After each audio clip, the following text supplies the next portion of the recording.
Belo Horizonte tem recorde de calor pelo 5º dia consecutivo e Rio de Janeiro terá dias bem quentes pela frente. Cresce o número de mortes violentas da população LGBT no Brasil. Em 2024, houve um aumento de 13,2%. Rede TV News de volta. A Polícia Federal fez uma operação contra envolvidos em um esquema de reserva de consultas médicas e exames em troca de apoio político e votos. Do Rio de Janeiro, o repórter Tony Vendramini tem as informações ao vivo. Boa noite, Tony. Boa noite, Gabi. Boa noite, Augusto. Boa noite a todos que nos acompanham. Pois é, os agentes da Polícia Federal cumpriram 9 mandados de busca e apreensão em Queimados, município da Baixada Fluminense, e também em Brasília. Eles apreenderam documentos, computadores e telefones celulares. Essa investigação começou depois de denúncias feitas pela Câmara Municipal de Queimados. Elas apontam que os envolvidos, pertencentes ao mesmo grupo político, marcavam consultas e até exames de alta complexidade no SUS em nome de parentes. Depois exigiam apoio político no período eleitoral. Um dos investigados tinha mais de 1.000 marcações agendadas. Eles podem responder pelos crimes de organização criminosa, inclusão de dados falsos em sistema de informação e corrupção eleitoral. As penas somadas podem chegar a 24 anos de prisão. A Justiça determinou também o bloqueio de bens, valores e ativos incompatíveis com a renda dos investigados e ainda o afastamento das funções públicas. Gabi, Augusto. Perfeito, obrigado por suas informações, Tony. O Brasil registrou em 2024 o maior número de acidentes aéreos nos últimos 9 anos. Os dados são do Centro de Investigação e Prevenção de Acidentes Aeronáuticos, o CENIPA. A explosão de um avião que atravessou a pista do aeroporto de Ubatuba, no litoral de São Paulo, e parou na praia. O piloto morreu.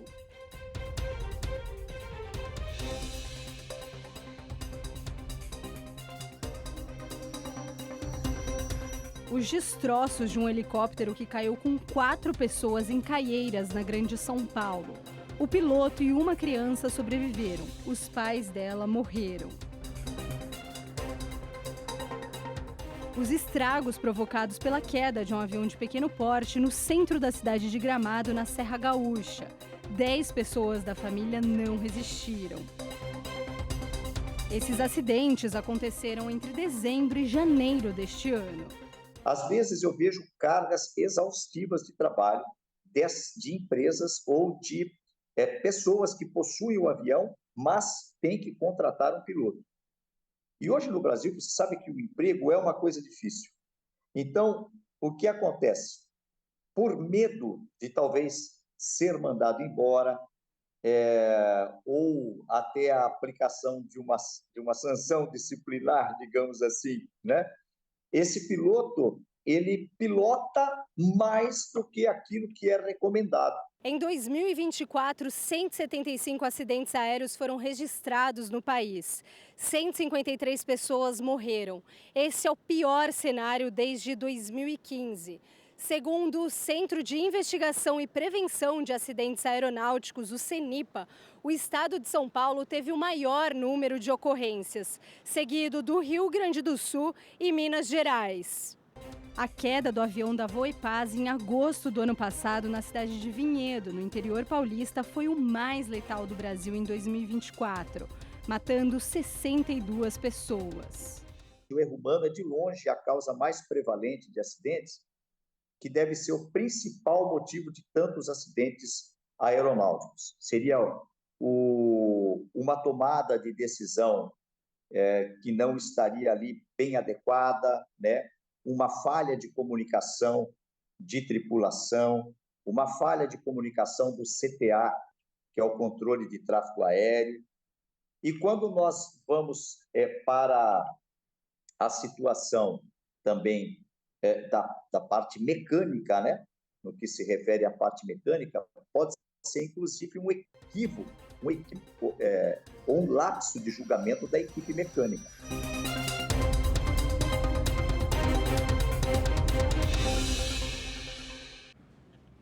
A ministra interina do Ministério das Relações Exteriores, Maria Laura da Rocha, afirmou que o presidente eleito pode falar o que quiser. O presidente Trump pode falar o que ele quiser, ele é presidente eleito nos Estados Unidos e nós vamos analisar cada passo das decisões que forem sendo tomadas pelo novo governo, mas acredito que, como somos um povo que acredita, que tem fé na vida, que tudo vai dar certo sempre. Nós vamos trabalhar e apoiar e procurar trabalhar não as nossas divergências, mas as nossas convergências, que são muitas. E a saída dos Estados Unidos do Acordo de Paris é uma das preocupações do presidente da Conferência do Clima das Nações Unidas, que acontece esse ano em Belém do Pará. O governo federal confirmou o embaixador André Corrêa do Lago como presidente da COP30.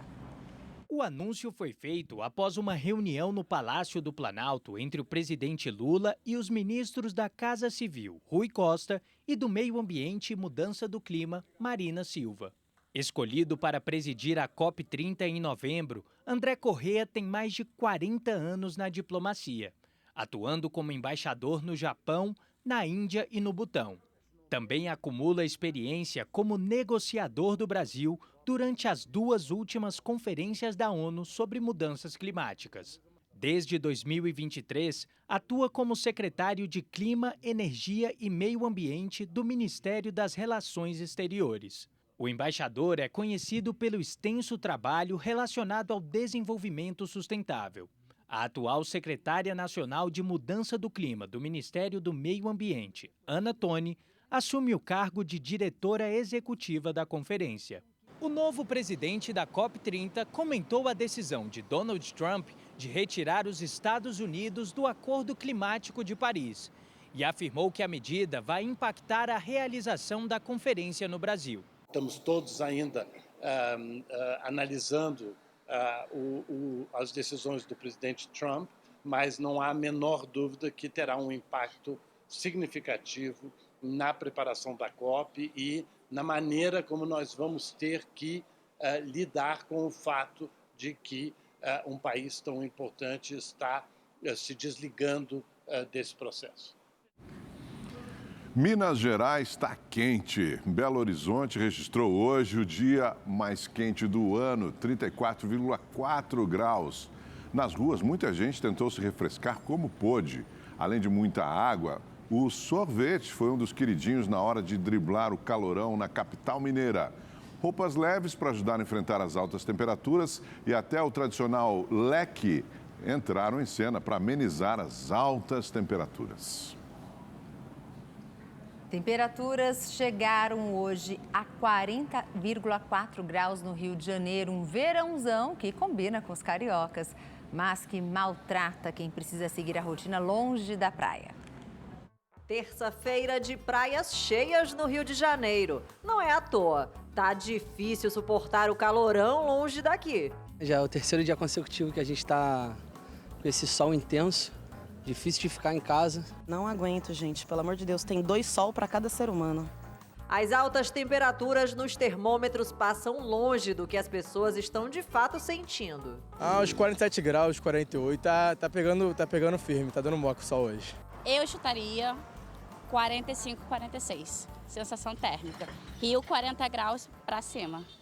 De acordo com a Prefeitura do Rio, a cidade está no nível 3 de calor em uma escala que vai até o 5. Isso acontece quando o índice varia entre 36 e 40 graus, com previsão de permanência ou aumento por pelo menos 3 dias consecutivos. São esses dias quentes que fazem o escritório de Márcio ficar movimentado. O endereço? A Praia de Ipanema. A barraca de coco está bombando nos últimos dias. Quando o pessoal já chega na praia, já pensa na água de coco, que ela está saindo bastante, dobrando a nossa venda, graças a Deus. Mas como nem só de praia vive o carioca, a estação mais quente do ano tem sido um sufoco para o José Antônio, que tem uma parceira que incomoda nesse clima, a gravata. Às vezes até a pressão abaixa um pouquinho. Muito calor. Para se proteger do sol, esse motoboy tem que aguentar o calorão de mangas compridas. É o que a gente tem para tentar conter um pouquinho esse maçarico em cima da gente, né? Senão é queimadura o tempo todo. Mas a boa notícia é que o calor deve dar uma pequena trégua. Amanhã a gente também tem essas temperaturas e umidade elevada. E aí, a partir da quinta-feira, haverá um declínio das temperaturas. Não é um declínio muito acentuado, mas já dá um alívio térmico, sim. Ainda bem, não é, Átila? Nessa lua, o corretor de seguros não vê a hora de tirar o paletó. Curtir a praia, beber uma água de coco, passear na orla, tomar um banho de mar e se refrescar nesse verão aí maravilhoso, né? Igor Silveira, 2 sóis para cada ser humano, disse ali a nossa entrevistada, né, Igor? No verão não dá para dizer que é uma onda de calor, né? Vamos lá. Boa noite, Augusto. Boa noite, Gabi. Boa noite para você que está em casa. Pois é, o dia foi quente em grande parte do país, como a gente viu na matéria anterior, mas segundo o IMET, ainda não dá para considerar uma nova onda de calor. Isso só acontece quando a temperatura está 5 graus acima do esperado para essa época do ano, durante 3 dias consecutivos, o que ainda não aconteceu. Amanhã o tempo ainda segue quente, abafado, com as máximas acima dos 30 graus em praticamente todo o Brasil. Esquenta bastante, mas tem bastante nebulosidade também. Olha, no Rio de Janeiro, a máxima amanhã cai para 38 graus, mesmo assim continua quente e abafado por lá, mas tem previsão de chuva ainda em pontos isolados. Em Belo Horizonte, 33 graus de máxima, e em Vitória, no Espírito Santo, 36 graus amanhã. Na capital paulista, o tempo também fica abafado, com máximas de 31 graus e tem previsão de chuva também 20 milímetros. Já na quinta-feira, 28 graus, começa a cair a temperatura e são esperados 25 milímetros de chuva. Na sexta-feira, 26 de máxima e no sábado volta para casa dos 29 graus. No sul do país, a chuva é mais forte e volumosa no Paraná, e em Santa Catarina e no Rio Grande do Sul só aparece, mas pode chover no período da tarde, principalmente em Santa Catarina. No Nordeste também chove em pontos do litoral, mas no interior da Bahia o sol aparece e não tem previsão de chuva. Na região norte e no centro-oeste, o tempo segue abafado, instável e pode chover a qualquer hora do dia amanhã, viu? Boa noite para todo mundo. Gabi, Augusto. Boa noite, Igor. Obrigada. O motorista da carreta envolvida no acidente que matou 39 pessoas na BR-116, no interior de Minas Gerais, há um mês, foi preso no Espírito Santo. A prisão foi decretada pela primeira vara criminal de Teófilo Otoni, onde ocorreu o acidente que envolveu um ônibus de viagem, uma carreta e um carro. Na decisão, o juiz do caso afirmou que o caminhoneiro Arilton Bastos assumiu a direção da carreta após o uso de cocaína, bebida alcoólica, êxtase e de um medicamento para ansiedade e pânico, além de outras substâncias.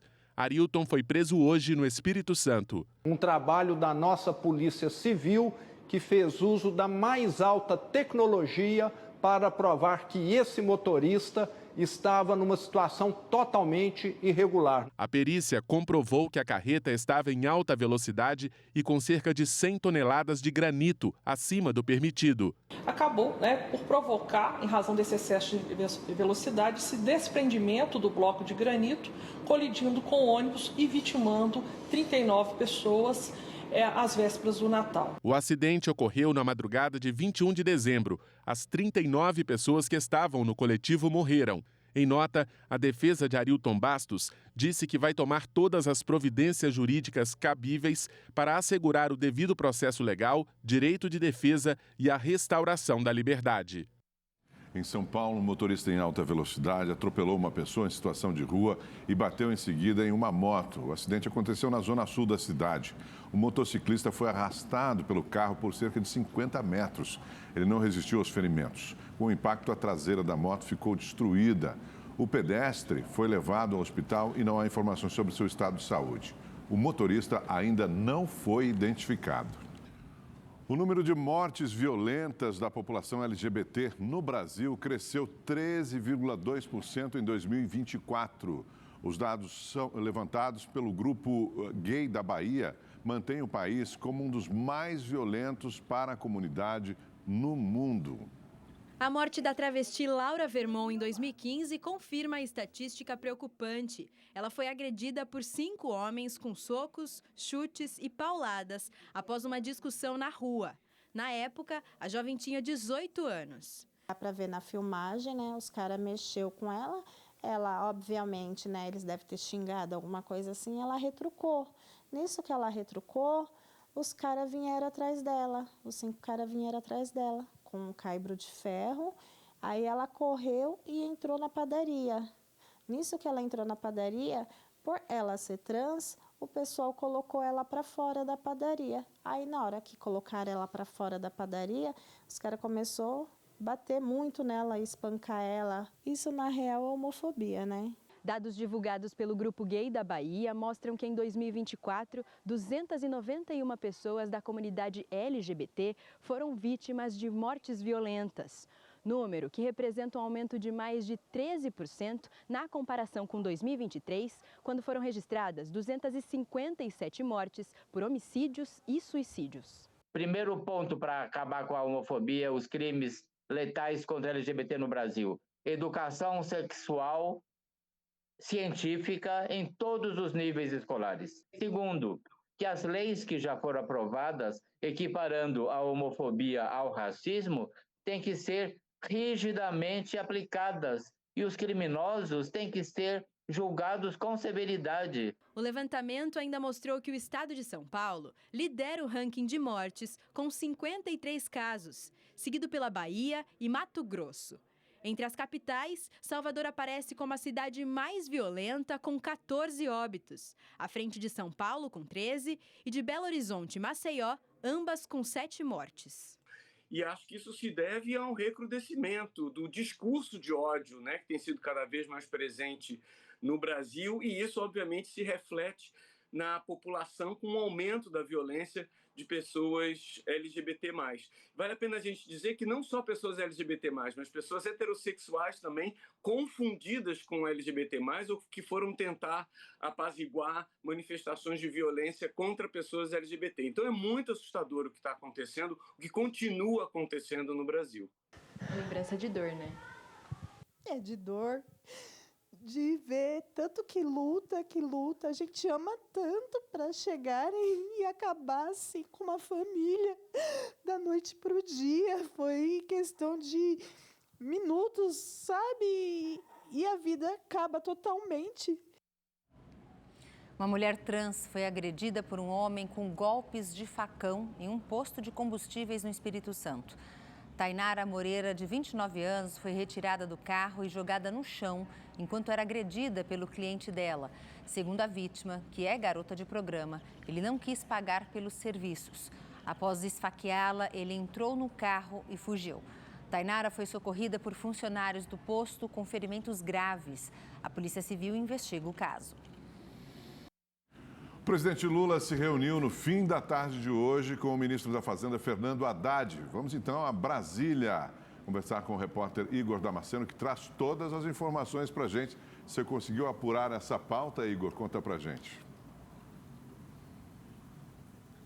Tudo bem, Augusto? Boa noite a você, também a Gabi, boa noite a todos que nos acompanham. Olha, esse encontro foi aqui no Palácio do Planalto, a portas fechadas, durou cerca de 3 horas, mas a pauta, o principal assunto sobre a mesa, não foi divulgado nem pelo ministro Fernando Haddad, nem pela presidência da República. Aqui no Planalto, o que se fala é que a grande preocupação é com a comunicação da presidência. Esse, inclusive, é o grande desafio do novo ministro da Secretaria de Comunicação, Sidônio Palmeira. O objetivo é alinhar a divulgação das ações de todos os ministérios. O ministro Sidônio Palmeira também sugeriu que as principais realizações sejam, inclusive, apresentadas pelo presidente Lula. Uma das estratégias ainda envolve destacar os avanços do governo Lula, como o combate à fome e também o incentivo às políticas afirmativas. A orientação de Sidônio Palmeira é que os ministros evidenciem como os ministérios eram antes do governo Lula e quais progressos foram feitos até agora. Esse plano foi bem aceito pelo presidente, viu, pessoal? Inclusive, Lula elogiou o empenho de Sidônio Palmeira nesta primeira semana de trabalho e evidenciou o talento do novo ministro na comunicação política. Lula aposta em Sidônio Palmeira para ganhar mais engajamento nas redes sociais e também se aproximar dos eleitores. Só para a gente ter uma ideia nessa aposta do presidente, Sidônio Palmeira já teve pelo menos 15 encontros com o presidente Lula desde que foi empossado na semana passada. Voltamos ao estúdio. Obrigada, Igor. Boa noite para você. A rede social TikTok removeu na manhã de hoje um vídeo com declarações falsas do ministro da Fazenda, Fernando Haddad, sobre taxações para pessoas pobres. A publicação foi manipulada e editada por inteligência artificial. A retirada do vídeo aconteceu depois de uma notificação da Advocacia Geral da União. No pedido, a AGU destacou que a postagem extrapola os limites de liberdade, caracterizando-se como evidente abuso de direito. O prefeito de São Paulo, Ricardo Nunes, do MDB, afirmou ao Supremo Tribunal Federal que o muro construído na região da Cracolândia tem como objetivo evitar acidentes. Na semana passada, o ministro Alexandre de Moraes determinou que o prefeito explicasse o porquê da estrutura no local. Na resposta protocolada nesta terça-feira, a Prefeitura de São Paulo afirma que a construção do muro não visou segregar, excluir ou restringir o direito de ir e vir das pessoas em situação de rua. Pelo contrário, a medida tem caráter preventivo e protetivo, buscando evitar acidentes, especialmente atropelamentos. A Prefeitura já havia dito também que o muro foi construído em maio do ano passado e que não era uma novidade, e que foi erguido para substituir uma estrutura de metal que era menos resistente e oferecia risco para as pessoas que frequentam aquela área.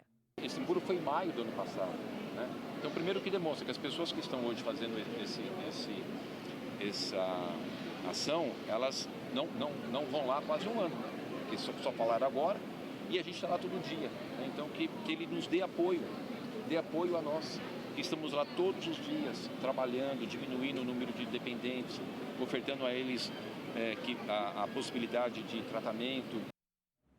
O prefeito de São Paulo, Ricardo Nunes, se reuniu hoje com o presidente do Tribunal Regional do Trabalho para discutir sobre o serviço de transporte por aplicativo em motocicletas, oferecido pela empresa 99.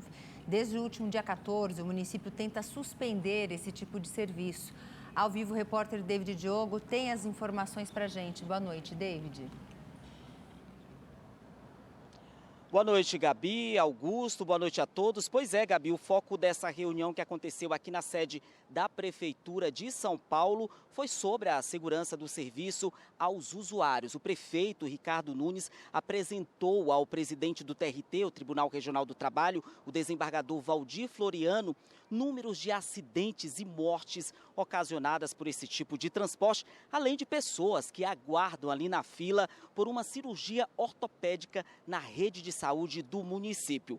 Ontem, a Justiça decidiu que a Prefeitura pode sim fiscalizar esse serviço de mototáxi pela 99. E, inclusive, desde que essa operação entrou em vigor, desde o dia 15 de janeiro, já foram apreendidas mais de 150 motocicletas. Enquanto isso, a 99 processa a Prefeitura da capital pelo direito de oferecer essa opção de transporte, argumentando que a lei federal prevalece. No início da noite de hoje, a Justiça determinou legalidade para o serviço de moto, o serviço da 99 Moto, que também não vai aplicar nenhuma multa na empresa. Augusto. Perfeito, obrigado, David. Exames de urina detectaram arsênio no organismo da sogra, do marido e do filho da mulher presa suspeita de envenenar um bolo na cidade de Torres, no litoral do Rio Grande do Sul. Deise Moura dos Anjos está detida temporariamente após 3 pessoas morrerem ao comerem o bolo na antevéspera do Natal. As vítimas são 2 tias e uma prima do marido dela. Zeli dos Anjos, sogra da acusada, seria o principal alvo da tentativa de envenenamento. Deise também é investigada pela morte do sogro em setembro do ano passado. Ele ingeriu leite em pó envenenado oferecido por ela. Deise responde ainda por 7 tentativas de homicídio. A Justiça do Rio de Janeiro decidiu que os réus pela morte do advogado Rodrigo Marinho Crespo irão a júri popular. Leandro Machado da Silva, César Daniel Mondego de Souza e Eduardo Sobreira de Moraes serão julgados pelo crime de homicídio por motivo torpe, mediante emboscada. O crime aconteceu em fevereiro do ano passado. O advogado foi assassinado a tiros no centro do Rio de Janeiro, próximo ao prédio da OAB e do Ministério Público. A suspeita é de que ele tenha sido morto por causa de envolvimento com o setor de apostas online. Olha, com a queda no número de doadores de sangue, o abastecimento de algumas unidades hospitalares está comprometido. A Maria Luísa resolveu comemorar a chegada dos 18 anos com solidariedade. Ela chegou cedo na Fundação ProSangue, em São Paulo, para realizar a primeira doação da vida. Eu sempre achei que é muito importante, né? Tenho conhecidos meus que necessitaram de doação. E eu sempre quis doar, e daí, como hoje é meu aniversário, eu quis vir para 18 anos, podia vir sozinha, não precisava que meus pais viessem junto. Daí quis vir para fazer essa doação. Por aqui, o momento é mais do que bem-vindo. Atualmente, o estoque de sangue dos tipos O positivo e negativo, A e B negativos, estão em situação crítica. As bolsas de sangue da Fundação garantem o abastecimento dos hospitais por menos de um dia. Se as doações não aumentarem, pode haver desabastecimento, comprometendo o tratamento de pacientes internados ou que dependem regularmente de transfusão. A gente sempre está em estoque crítico e alguns tipos sanguíneos no estoque emergencial, né? Então, sempre precisando de muita doação de sangue. O começo do ano é sempre uma época crítica para os bancos de sangue. Muita gente viaja e deixa de fazer as doações regulares. O problema é que a demanda por essas bolsas de sangue também se torna maior nesse período, já que há um aumento no número de acidentes. Os motivos são justamente esses deslocamentos que acabam muitas vezes acontecendo alguns acidentes, né? Então isso atrapalha bastante, atrapalha assim, no sentido de aumentam, né, a necessidade de transfusões. Em novembro do ano passado, as unidades da Fundação ProSangue de São Paulo receberam 10.707 doações. Em dezembro, o número caiu para 10.283. Além de poder salvar até 4 vidas, a doação é segura e rápida. Dura menos de 1 hora. É meio que um propósito, né? É uma forma de você estar ajudando alguém, né, que precisa. Então, 2 a 3 vezes ao ano eu venho aqui, sempre aqui. Para doar sangue é preciso estar em boas condições de saúde, ter entre 16 e 69 anos, desde que a primeira doação tenha sido feita antes dos 60 anos, pesar no mínimo 50 quilos, estar descansado e alimentado e não ter ingerido bebida alcoólica nas 12 horas que antecedem a doação. Todas as orientações estão disponíveis no site da Fundação ProSangue. É sempre no início do ano que eu sempre dou sangue. Por iniciar o ano, né, e a gente poder fazer o bem por uma pessoa, né? É isso. E esse primeiro mês de 2025 oferece boas oportunidades para quem busca um novo emprego, pretende mudar de área ou até mesmo fazer cursos de capacitação de graça. O Cine, Sistema Nacional de Empregos, está com milhares de vagas disponíveis. O Jorge começou 2025 de emprego novo. Ele viu esta faixa de oferta de trabalho numa fábrica de móveis escolares na região metropolitana de Belo Horizonte. Enviou o currículo e foi contratado. O local que eu estava trabalhando, estava quase rescindindo o meu contrato. Foi meio que uma surpresa até chegar tão rápido, né? A mensagem que foi aceita o currículo. A empresa precisa de novos funcionários no início do ano por causa do aumento da demanda por produtos escolares. 3 vagas para auxiliar de produção ainda estão abertas. Eles podem fazer lixamento, limpeza de peça, auxiliar na solda, no corte. Tem várias áreas aqui dentro. No serviço de busca do Cine, Sistema Nacional de Emprego, o número de vagas disponíveis chama a atenção. Mais de 95 mil em todo o país, quase 10 mil só aqui em Minas Gerais. Entre as ocupações com mais ofertas estão o alimentador de linha de produção, operador de telemarketing e faxineiro. São Paulo, Paraná e Rio Grande do Sul lideram a lista dos estados com mais ofertas de trabalho. No Rio de Janeiro, os bancos de emprego reúnem quase 4 mil vagas, inclusive para estágio e jovem aprendiz. Tanto no final do ano quanto nesse início de ano, a gente vê esse aumento de vagas. Isso se dá tanto às vagas temporárias, né, que a gente tem muito devido ao final de ano, né, o Natal, e que isso estende até o Carnaval. Quem está em busca de cursos profissionalizantes e de capacitação profissional também encontra muitas opções. No Senac, as formações são gratuitas. As áreas de gastronomia, gestão, comunicação, lazer, cultura e moda se destacam. Agora, no início do ano, é a melhor oportunidade, a melhor época para começar, né? A pessoa já começa o ano com uma qualificação profissional, com engajamento maior. Sara tem 17 anos e entrou no mercado de trabalho no final de 2024.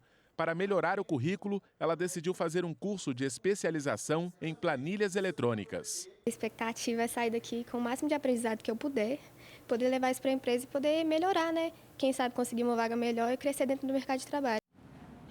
Rede TV News desta terça-feira fica por aqui. Obrigado por sua companhia. Uma ótima noite para você.